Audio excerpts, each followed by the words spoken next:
আসসালামু আলাইকুম প্রিয় বন্ধুরা, দেখতে পাচ্ছেন একটি বাজাজ ডিসকভার 25 গাড়ি।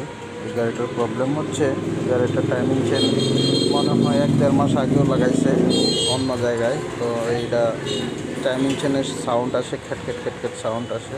তো উনি আজকে আমার কাছে আসলো, তো আমি আবার ভালোভাবে এটা খুলে দেখলাম এবং নতুন একটা টাইমিং চেন লাগাবো, সাথে টেনশনারটাও লাগাবো। আসলে বিষয়টা হচ্ছে যে জায়গায় বড় সমস্যা, এটা হচ্ছে প্রথমে দেখতে পেয়েছেন যে টেনশনারের মাথায় ঝালাই দিয়া তারপরে করছে, যার কারণে কিন্তু টাইমিং চেনটা সঠিকভাবে টাইট হয় না, যার কারণে এই সমস্যাটা। তো আমি টেনশনার যেটাকে বলে অ্যাডজাস্টার, এটাও আমি নতুন লাগাই দিছি, টাইমিং চেনও নতুন লাগাই দিছি। তো এখন আমি সেটিং করতেছি। তো আসলে অনেকে আছে ব্যাপারগুলো বোঝে না, ছোট ছোট বিষয় কিন্তু অনেক বড় সমস্যা হয়। তো না বুঝে না জেনে আসলে কাজ করা ঠিক না। তো এই কাজটা আমি করে দিচ্ছি, অনায়াসেই নতুনের মতো স্মুথ সাউন্ড হবে, ভালো চলবে এবং বাইকার অনেক ভালোভাবে গাড়িটা চালাতে পারবে।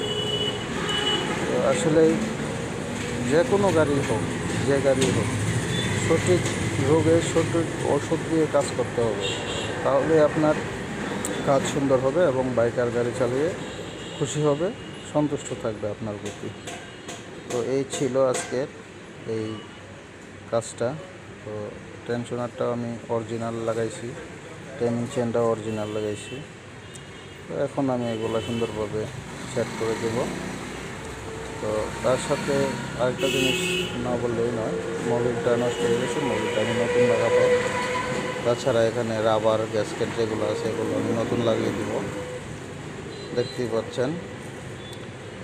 তো এই গাড়িটা অনেক বয়স হয়েছে, পুরাতন, নাট পাটের মাথা মোতা নাই, অন্য জায়গায় কাজ করাইছে, এটা বাইরে হাতুর দিয়ে পিটিয়ে এগুলা নাটের নষ্ট করে দিয়েছে। তো আমি আর আমার যুগলটা নষ্ট করতে চাই না, আমিও বাড়ি দিয়ে লাগিয়ে দিলাম।